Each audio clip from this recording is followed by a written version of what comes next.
Kapusan na ni manuhuanan, pangingisda sa lughan, banggong kada agaw sa pasumirak, anadlaw hiyain andam na. Daraan niya gubaon, alatngan kawilog paon ngawati.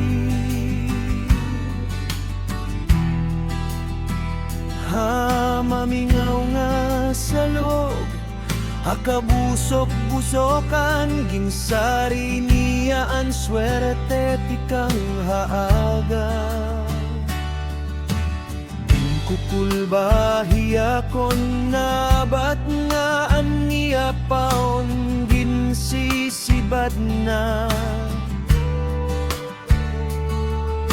Dakoan iya ka pausahan, niya kawilin ginbubutong hing mapuso. Agi daw dako nga isda, daw sugat hindi lagro. Kadagatan haros di niya malsahan bugat. Kalipayhan pamilyaan sulod, han iya panhuna-huna. Waray paglangan, hiyain binalagan, di pakato hapani balay. Gintulad dayon anisda, haluto ang hiyain ginanam hintiunay. Ginsalakutan hinbatuan, tanglat sibuyas ganas nga luya, nga para di maglangsa.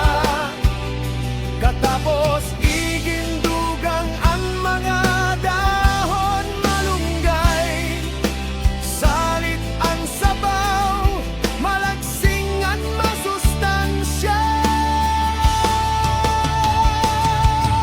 Kundi haluyohan lamesa nga may danasura, himano huwanin nakahuna-hunahan, bado niya may surat nga Pilipinas.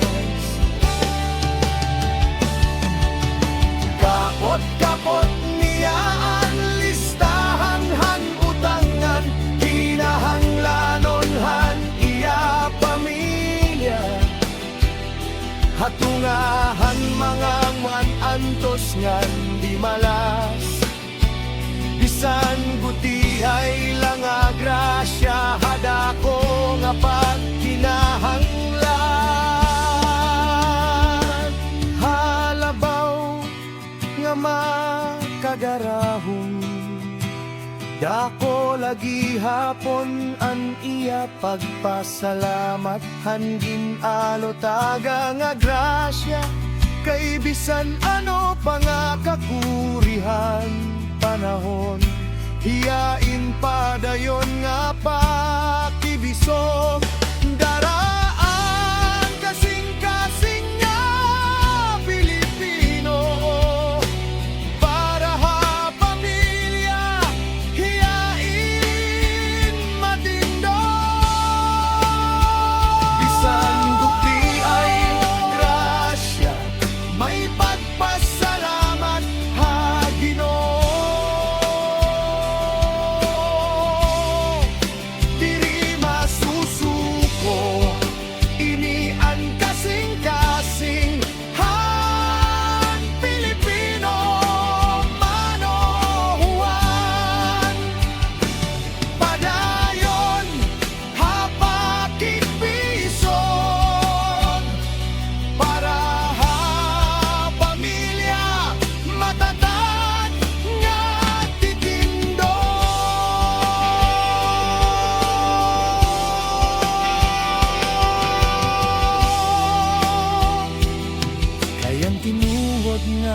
kadaugan.